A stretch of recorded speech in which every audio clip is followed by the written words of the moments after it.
សូមនមស្ការថ្វាយបង្គំព្រះអង្គចន្ទមនីដោយសេចក្តីគោរពនិងសូមជម្រាបសួរទៅកាន់ប្រិយមិត្តអ្នកទស្សនានៅវីដេអូព្រះអង្គចន្ទមនីនៃ Channel YouTube របស់ខ្ញុំទាំងអស់គ្នាបាទប្រិយមិត្តអ្នកស្ដាប់ជាទីគោរពនៅក្នុងពិភពអរូបីនិងអាកំបាំងនៃការកសាងសិលបារមីមានទស្សនវិជ្ជាអភិនិហាជាច្រើនដែលផ្នែកសាច់របស់មនុស្សយើងធម្មតាមិនអាចមើលធ្លុះប៉ុន្តែត្រូវបានស្ដែងតាមរយៈកាយវិការសាមញ្ញបំផុតនៃព្រះសង្ឃដែលមានបុណ្យបារមីខ្ពស់ប្រសិនបើប្រិយមិត្តបានសម្លឹងមើលរូបភាពនៃលោកម្ចាស់ព្រះអង្គចន្ទមនីពេលដែលព្រះអង្គគង់នៅលើក្រែឈើឬកន្ទេលចាស់រួចជើងម្ខាងកោងឡើងអង្គុយឆាន់បាយជើងយ៉ាងស្ងប់ស្ងាត់នៅពីក្រោយខ្នងទស្សនវិជ្ជាសាមញ្ញនេះគឺធម្មពលបារមីត្រជាក់ត្រជុំ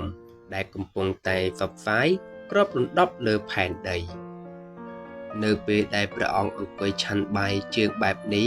ខ្យល់អាកាសជុំវិញខ្លួនដែលធ្លាប់តែក្តៅក្រហមក្រហាយស្រាប់តែប្រែទៅជាត្រជាក់ស្ទើរតែនៅក្នុងពេលដែលព្រះអង្គអង្គុយឆាន់បាយជើងបែបនេះខ្យល់អាកាសជុំវិញខ្លួនដែលធ្លាប់ក្តៅក្រហមក្រហាយ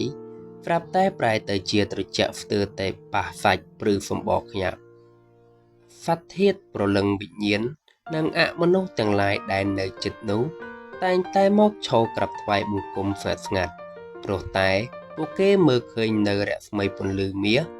និងពន្លឺខៀវស្រទន់ដែលចាំងចេញពីរាងកាយរបស់ព្រះអង្គអរិយាបថអង្គុយឆាន់បាយជើងបែបនេះមិនមែនជាអរិយាបថធម្មតាឡើយតែវាជាអរិយាបថអង្គុយឆាន់បាយជើងបែបនេះមិនមែនជាអរិយាបថធម្មតាឡើយតែជាអរិយាបថអង្គុយឆាន់បាយជើងបែបនេះមិនមែនជាអរិយាបថធម្មតាឡើយតែវាជាអរិយាបថទំលុះទំលាយកិលេសដូចគ្នានឹងលោកតាសួងដែរព្រះសង្ឃអភិនិហាក្នុងព្រៃដែលធ្លាប់អង្គុយឆាន់បាយជើងលើស្លឹកចេក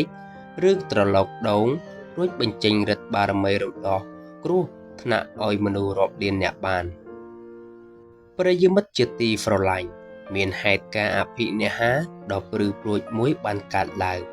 នៅពេលដែលព្រះអង្គគ្រូចន្ទមនីនិមន្តទៅកាន់តំបន់ព្រៃអាកំបាំងមួយដែលគេស្គាល់ថាជាទីតាំងមានអាបធ្មប់និងប្រលឹងចងកំហឹងជាច្រើនឆ្នាំនៅពេលនោះលោកម្ចាស់គ្រូបានគង់នៅលើដុំថ្មមួយដ៏ធំរួចអង្គុយលើកជើងឆាន់ចង្ហាន់យ៉ាងស្ងប់ស្ងាត់ស្រាប់តែភ្លាមនោះមេឃដែលកំពុងតែភ្លឺច្បាស់បែកជាប្រែទៅជាខ្មៅងងឹតខ្យល់ព្យុះបោកយ៉ាងខ្លាំងដើមឈើញ័ររជួយនិងមានសំឡេងក្រហមយ៉ាងគួរឲ្យភ័យខ្លាចចេញពីក្នុងព្រៃនោះគឺជាធម្មពលអវិជ្ជមាននិងប្រលឹងព្រៃដែលមានសាក់លបងមកបារមីរបស់ព្រះអង្គចន្ទមនីប៉ុន្តែលោកម្ចាស់គ្រូព្រះអង្គចន្ទមនីមិនបានលើកព្រះហស្ថឬសូត្រអាគមដេញតតែសោះព្រះអង្គគ្រាន់តែអង្គុយឆាន់បាយយ៉ាងស្ងប់ស្ងាត់រួចបង្ហើយព្រះនេត្រមើលទៅកាន់ទិសនោះដោយមេត្តាចិត្តស្រាប់តែអពុទ្ធហេតុដ៏អស្ចារ្យបានកើតឡើងភ្លើងខ្មៅនិងខ្យល់ខ្មោចទាំងឡាយបានរលត់បាត់អស់ភ្លាមពន្លឺរស្មីពណ៌មាសបានចាំងចេញពីព្រះកាយរបស់ព្រះអង្គចន្ទមនីទៅប៉ះនឹងប្រលឹងអាក្រក់ទាំងនោះធ្វើឲ្យពួកនោះក្តៅក្រហមក្រហាយយ៉ាងខ្លាំងរួចប្រែទៅជាលុតជង្គង់ថ្វាយបង្គំព្រះអង្គចន្ទមនីទាំងទឹកភ្នែកប្រលឹងដែលចងកំហឹងរាប់សិបឆ្នាំរាប់លានឆ្នាំត្រូវបានរំដោះឲ្យរួចផុតពីទុក្ខវេទនានិងបានទៅកើតក្នុងសុគតិភពភ្លាមដោយសារតែអនុភាពបារមីការអង្គុយស្ងប់ស្ងាត់របស់ព្រះអង្គអ្នកស្រុកដែលបានឃើញហេតុការណ៍នោះបានលុតជង្គង់ស្រែកជុំដោយភាពរំភើបនិងទូលថាបារមីលោកម្ចាស់គ្រូពិតជាអស្ចារ្យណាស់អង្គុយឆាន់បាយយ៉ាងសាមញ្ញសោះបែរជាមានអនុភាពរំដោះប្រលឹងអាក្រក់បានយ៉ាងងាយស្រួលបែបនេះ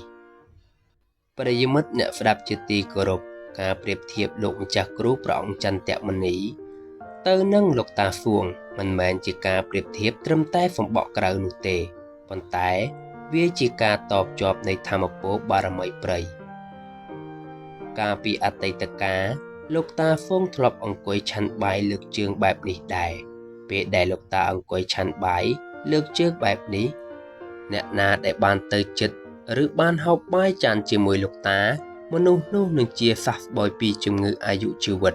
គ្រោះថ្នាក់ធំត្រូវបានរំដោះហើយជោគជតារិស័យដែលធ្លាប់អាក្រក់ប្រែបែជាមានបានរកស៊ីឡើងដោយទឹកបាក់ទំនប់ឥឡូវនេះបារមីដ៏អស្ចារ្យបែបនេះបានស្ដែងឡើងចេញតាមរយៈលោកម្ចាស់គ្រូព្រះអង្គចន្ទមនីនៅពេលដែលពុទ្ធបរិស័ទបានឃើញព្រះអង្គឆាន់បាយលើកជើងបែបនេះគឺធម៌ពរបារមីដែលចេញពីព្រះអង្គបានធ្វើឲ្យអ្នកមានគ្រោះអាសន្នឬត្រូវអំពើអាបធ្មប់ស្រាប់តែមានអារម្មណ៍ថាស្រាលខ្លួនឬជំងឺឈឺក្បាលឬស្បែកខ្មៅស្រអាប់ស្រាប់តែបាត់បង់អស់មានមនុស្សជាច្រើនដែលជួបវិបត្តិហិរញ្ញវត្ថុ